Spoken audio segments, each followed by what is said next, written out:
কিনে আনা ধোকা।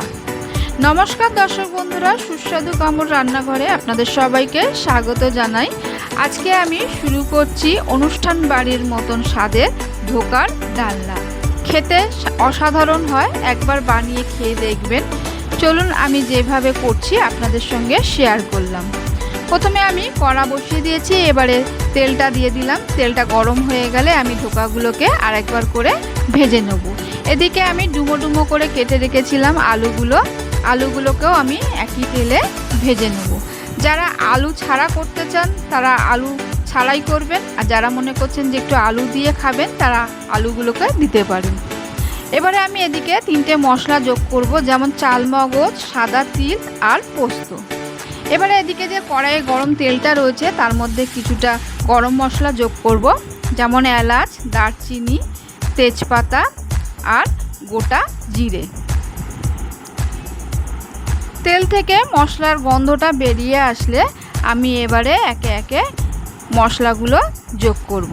প্রথমে আমি দেব 2 চামচ আদা বাটা। গ্যাসের ফ্লেম একদম আস্তে করা আছে।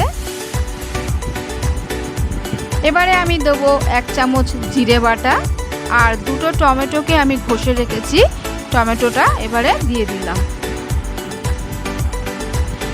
এবারে দেবো আমি পরিমাণ মতো নুন।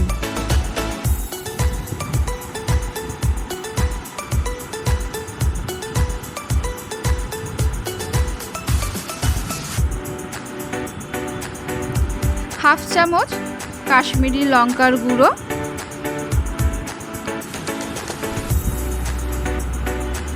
এবারে দেব আমি 1 চামচ কাঁচা লঙ্কা বাটা আর সামান্য পরিমাণে হলুদ গুঁড়ো। এবারে মশলাগুলোকে আমি ভালো করে মাখিয়ে নেব।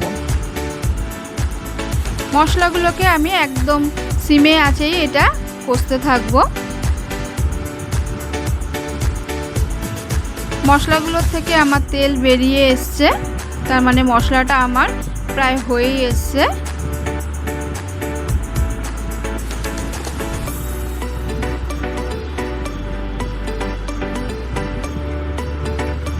এবারে আমি যে পেস্টটা তৈরি করে রেখেছিলাম সেই পেস্টটা এর মধ্যে দিয়ে দেব।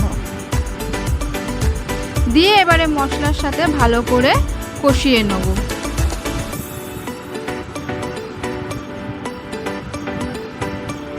এইভাবে ভালো করে নাড়াচাড়া করতে করতে মশলার থেকে বেরিয়ে এসে তেল। এবারে আমি দিয়ে দেব 2 চামচ টক দই। টক দইটা দেওয়ার পরেও আবার মশলাটাকে ভালো করে এইভাবে মিশিয়ে নেব।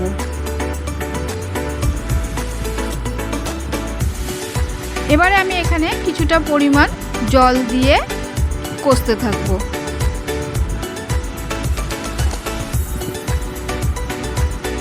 এইভাবে ভালো করে নাড়াচাড়া করে নেব।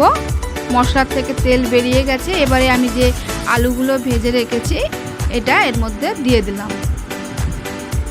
এবারে মশলার সাথে ভালো করে কষিয়ে নেব। এটা সিমে আঁচেই একেবারে কষাবো, তাহলে আলুটাও সেদ্ধ হয়ে যাবে। আবার কিছুটা পরিমাণ জল দিয়ে দিলাম।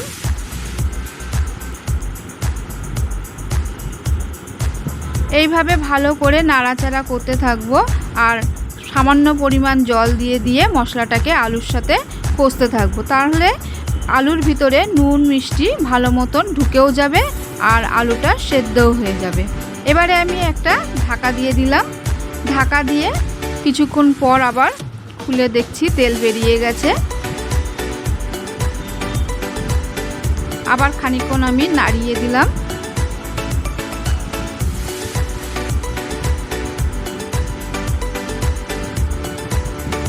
আলুটা আর একটু শক্ত আছে, তার জন্য আরেকবার একটু আমি ঢাকা দিয়ে দিলাম। দিয়ে আর একটু সেদ্ধ হয়ে এসছে। এবারে ভালো করে এবারে ঢাকাটা খুলে আবার একটু নাড়াচাড়া করে নিলাম। বন্ধুরা, বাড়িতে একবার করে দেখবেন, অসাধারণ খেতে হয়। এবারে একটু চিনি দিয়ে দিলাম, যেহেতু নিরামিষের তরকারি একটু চিনি না দিলে তার স্বাদটা ভালো আসে না। এবারে চিনি দেওয়ার পরে আমি এগুলোকে ভালো করে আবার কষিয়ে নেব। মশলাটা থেকে একটা সুন্দর গন্ধ বেরিয়ে এসছে। আমার এদিকে কষানোটা হয়েও এসছে। এবারে আমি এর মধ্যে পরিমাণ মতো জল দিয়ে দেবো।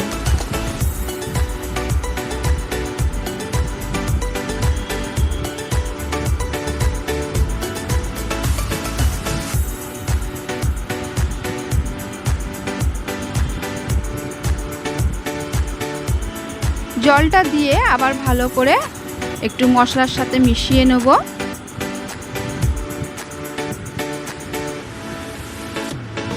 এবারে ঝোলটাকে আমি 5 থেকে 7 মিনিট ফোটার সময় দেবো। আমার এই রেডি হয়ে গেছে আজকে ধোকার ডালনা।